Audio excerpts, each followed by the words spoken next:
Daniel, what's going on, brother? MJ, chat to me. How are we? Living the dream, my man. My Living guy. the absolute dream.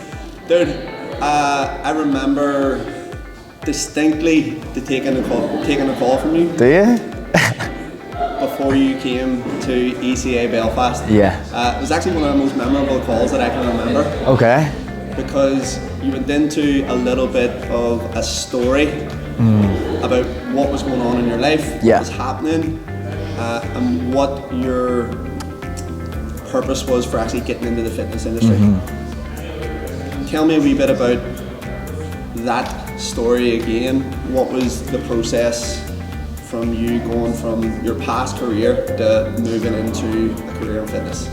Cool. So, firstly, I think I was living for other people. I know I was living for other people. I was in a career training to be an airline pilot, and it sounds very lucrative, but it's not what I wanted to do. I've been doing that since I was a kid, and I just knew it wasn't for me. It didn't stimulate me, and it led me down. I spiraled downwards into depression and anxiety, and been an attempt on my life. And then I jumped on board with a coach. Just again, essentially got my shit together. I jumped on board with a coach, and the feeling that gave me, like someone actually had belief in me, and it was for the first time that I started to believe in myself again, and it really built me back up. I stopped drinking, I started living so much better, and smashed a photo shoot, and again I just went from strength to strength, and having someone believe me was incredible. And seeing that journey from where I went to being rock bottom to being on the top of the world, and that someone could have that impact on me, I couldn't fathom that. And I thought, right, okay, well maybe this is something that I'm onto here. I was really passionate about mental health, and I loved training. I loved working with people. So the penny dropped one day. I thought, this one's for me, and that's when I reached out to you. And from there, it was the best decision I've ever made. Like honestly, like it makes me smile thinking about it. I'm so glad I did. What sort of resistance did you meet, and were you then apprehensive about making the jump because of that? Yeah, of course, like to be expected as well. Coming from, again, as I said, what appears to be such a lucrative career, to maybe something to the general public, not as lucrative, okay, maybe not as much stability, and people said, no, you're stupid, you're crazy, you're not going to succeed, you're not going to make any money. And I knew that's where I wanted to go. And I know I always believe that if you're passionate about something and you do something, you have the work ethic for it, the money will come, that will come.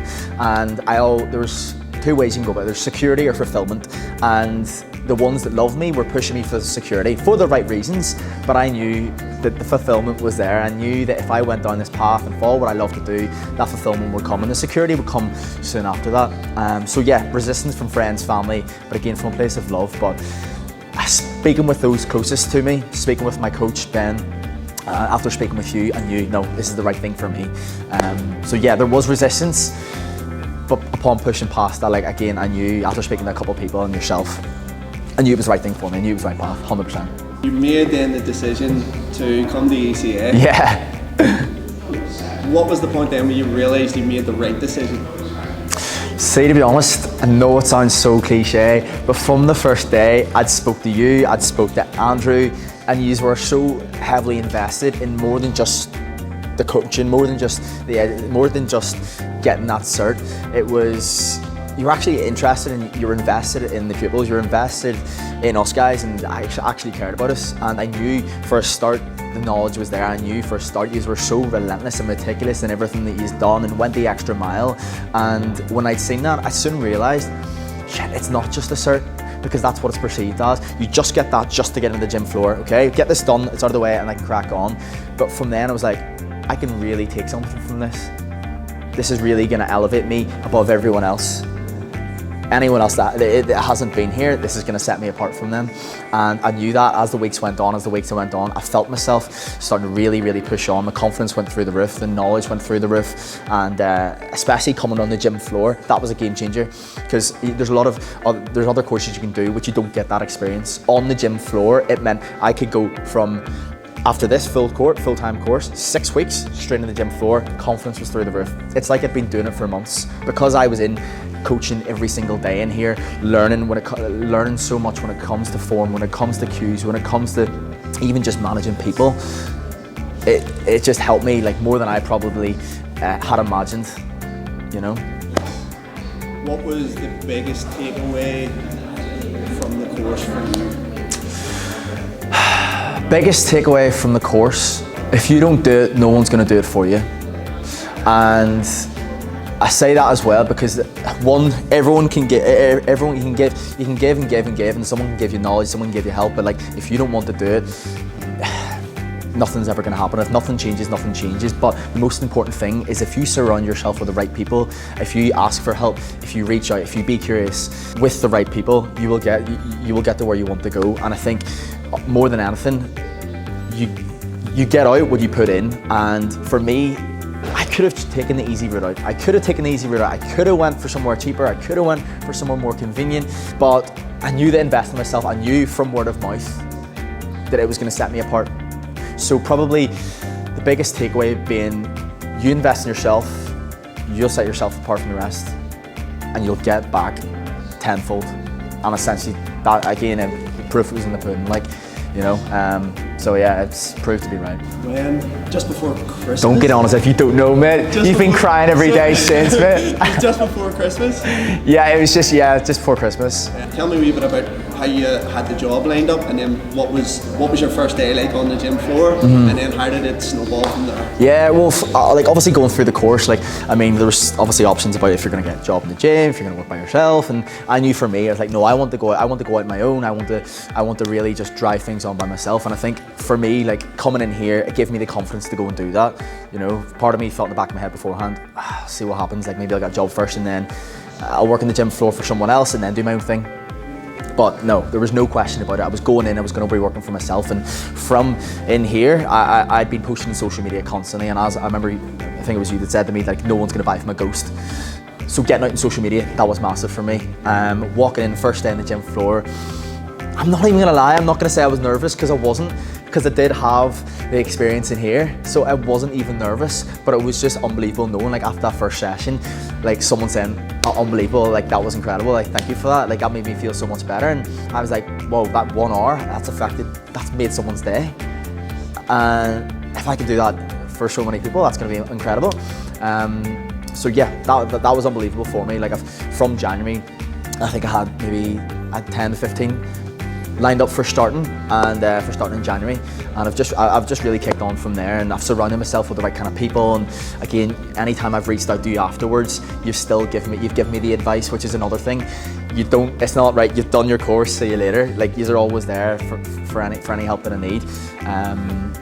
So yeah, I wasn't nervous, because it in here did really build my confidence up to going in, and I suppose just that I could do it. I could do anything. I know that sounds so cliche, but why not?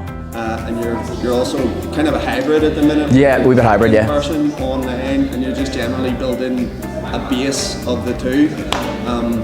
Can you share a wee bit more? Yeah, 100%. So started in January, right? I maybe one online client. Okay, so obviously, you know yourself. It's a big thing in the industry right now. Online coaching, okay. But I knew I wanted to get in the gym floor first of all. That was a massive thing for me, getting that connection with people, because that's important. So most of my client base was in person, which I absolutely love. Then from there, I started picking up some traction online, started posting more content, started getting more traction online, and I thought to myself, right, okay, I can impact so many more people from that. So at the moment, I'm juggling both. I'm working on the gym floor, I'm coaching online. The results are the same. I'm actually very close with the people that I'm coaching online too, and I think it just shows you, like, even for anyone that's in a job at the moment, okay, even for anyone that's working and say, oh no, I can't commit, I can't jump ship, I can't do that. You can start your career, you get your course here, you do part-time, you can go online. There you go. There's a for a start, that's a viable option into the industry while you still have the stability of your own career. Do you know what I mean? So again, people talk about the lack of stability in that. There you go. There's another avenue which you could really latch onto. And if you want to go in person after then, go do it. But yeah, I love that. I love the aspect of in person as well and online. So I want to go traveling, and it's going to enable me to do so. So yeah, absolutely living the dream, loving it. If you had one message for one guy who was in a similar position, in a similar mind frame to where you were 2 years ago, what would it be? If I had to say from where I was 2 years ago to where I am today, if I was giving someone's advice now, if nothing changes, nothing changes. And what I mean by that, the way you are now, if nothing in your life is going to change, if nothing in your life changes, you're going to continue on that trajectory that you're on now. And whether you like it or not, it might not be your fault, but it is your responsibility to take charge of your life. And if that is something that you or anyone is struggling with, you can't change. It is malleable. That identity you have of yourself, it can change, because I'm living proof. I was the lowest point I've ever been in my life. Didn't think I'd ever look forward to another day. And here I am, honestly, as I said to you, living the dream. And there's no reason why you can't do the same, you know? So yeah, I would say, to finish that off, easy things, hard life, hard things, easy life. So if you do the hard things, if you get uncomfortable, if you push yourself to do those things which you know is going to benefit you, your life will be so much easier down the line. But if you stay in that comfort zone, it's only going to get harder from here. So yeah, I got a bit lost in the moment there.